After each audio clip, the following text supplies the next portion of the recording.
I'm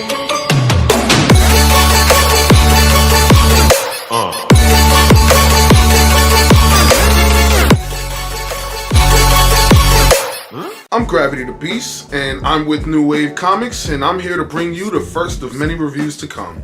And today, we're talking about The Flash. So, to start this week's episode off, it's mainly just a little recap in the beginning about how the last season ended. Get to see Barry go into the Speed Force, and a lot of drama, you already know that. But you get to see Iris and how she's working with the new team, and how Cisco and Wally get to work together, and how their teamwork has progressed without Barry being their leader. So, get to see that a bit, and it's the return of Peekaboo. You see her for a little bit, and Cisco gets to complain about another teleporter, and that's a little bit humorous. But mainly, it was really good to see how Iris actually rose to the occasion a little bit. Like, you get to see how, even though a lot of people would complain that without Barry, what would she do? You see it. She's taking over. And even in Flashpoint, you got to see her and Wally. They had their own little thing together. She's not really working at the newspaper right now in the current timeline, but see, she's doing something. So this week's villain was the Samuroid, and it's pretty interesting to see. I'm not gonna lie, he was pretty badass. You got a flying two-sworded samurai. It's pretty crazy. But early on, you see that he just wants the Flash. Wally's not gonna cut it. You can pretend, but you're not really the Flash. I mean, you will be, but whole nother story for another time.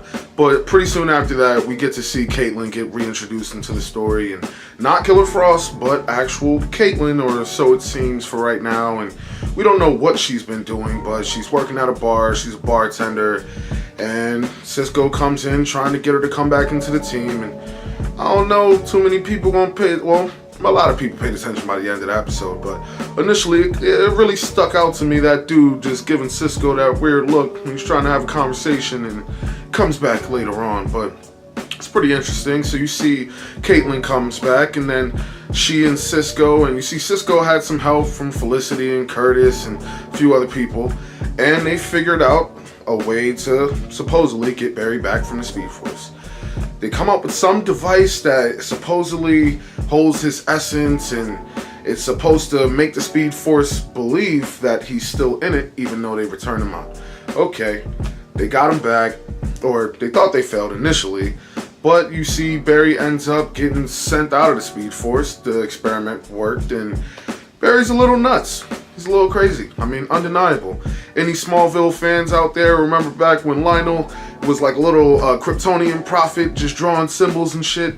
Yeah, that was Barry. Like, just straight on, just schizophrenic. I don't know what to call that. But you see that they just didn't know. Maybe it was him getting dementia from being in the Speed Force. No one knows if time was linear there, or if it could have been 10,000 years, or so on and so forth. But pretty soon, you see Wally. He actually thought he could take on the Samuroid, and he lost. And we got to see the suit get trashed. Wally got his legs all messed up.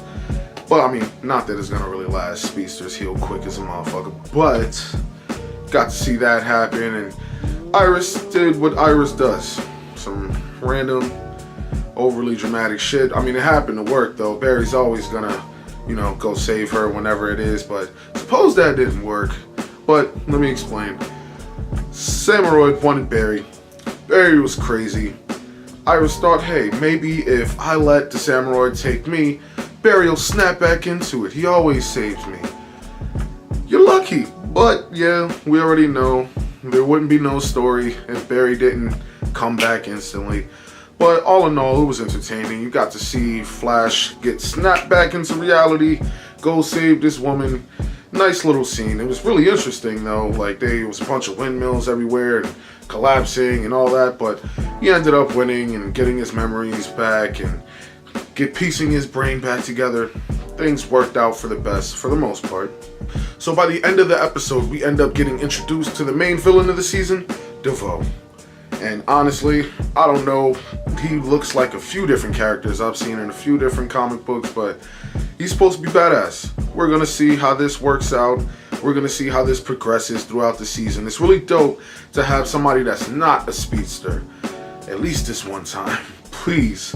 Everybody knows, okay, Speed Force, get faster, steal Speed Force, trapped in Speed Force.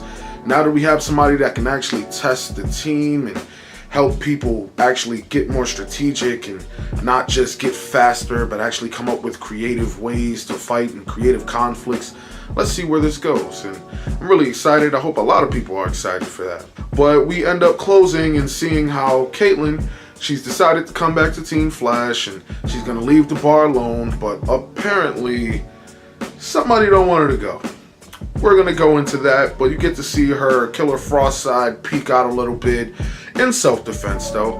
Whoever that was like really trying to test her should have knew not to fuck with her. I mean, come on, son. Killer Frost.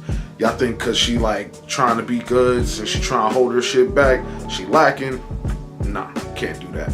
But all in all, it's a good episode. I'm happy to see that the show is starting to take a different direction a little bit, and I just hope that it isn't too much of the same.